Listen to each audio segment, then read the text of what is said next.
As a sex worker, I remember one night, I was standing in a corner. It was very cold. It was raining when the client come and pick me up. When I go with this client, he opened the door and he pushed me inside and he closed the door.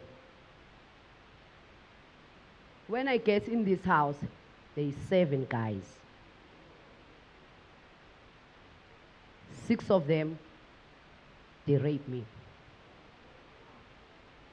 But one of them, he was smaller than all of them.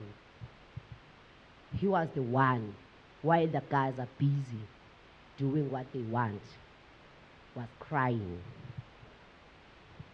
When they forced him to do it, he said, "Guys, I don't think so it's good what you're doing. Because she look older, she can't leave her children at home and risk her life. And it's windy outside, it's raining, it's cold. There is something pushing her to come in this night. I won't do it because I've been long time no see my sister. Maybe it's happened to my sister."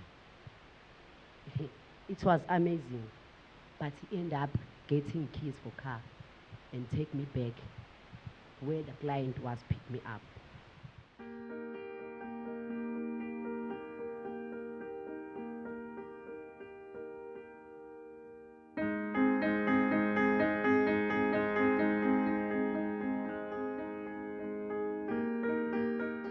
One of the worst things that, in my experience, Christians might do is to think that we can come in to save you and to save others in the name of God. That we can do that because you can't do it for yourselves. What you can tell us in the stories of your lives is that you already know what it means to be saved. You already know what it means to be loved. You already know what it means to have surprising places where grace breaks in into your work and into your life. Far better than I can tell, and far better than a theologian can tell.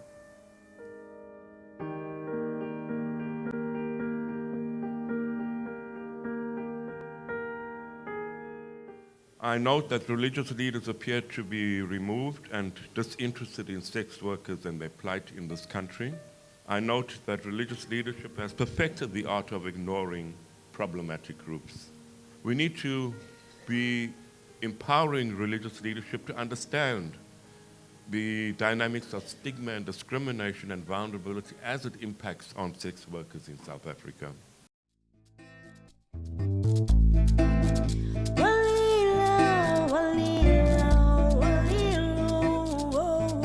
What does Islam say about sex outside marriage?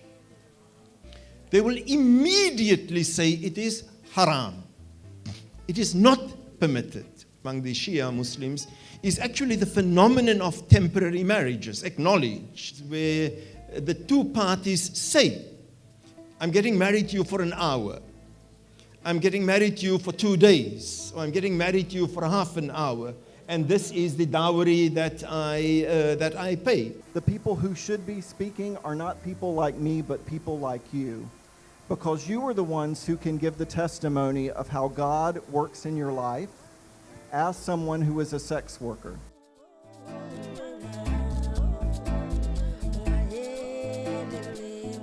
The God said, "There's no prostitute. All these people are mine. I don't charge a person."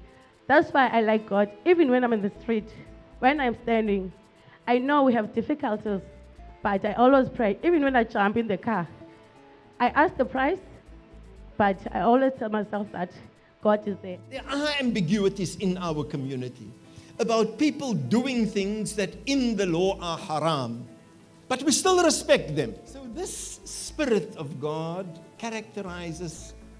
is inherent in all human beings, regardless of what we do, regardless of our occupations, regardless of whether we have fallen or whether we have risen, whether we wear uniforms or don't, whether we have posh accents or don't have posh accents, regardless of what we do. This dignity is inherent in all human beings, and this is, I think, what we need to fight to establish. I want everyone to listen this. Because God is in with me.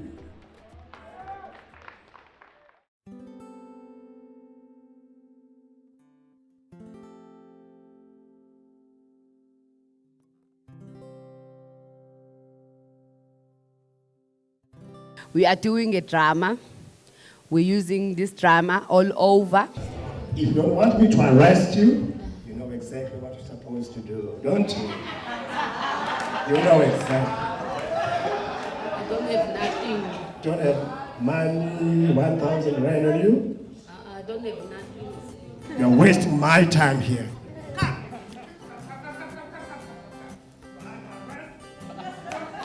You want to go to church, you want to go to this. The Bible guides me to go to heaven, but the Bible don't guide me when I run. We saw what happened.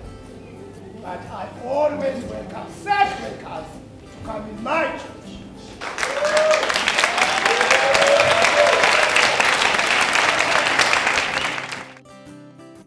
Sex workers are mothers, sex workers are fathers, they're sisters, they're brothers.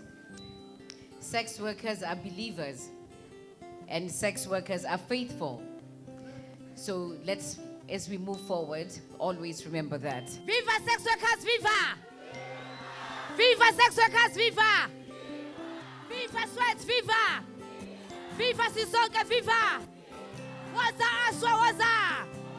Amandla! Amandla! Thank you, thank you.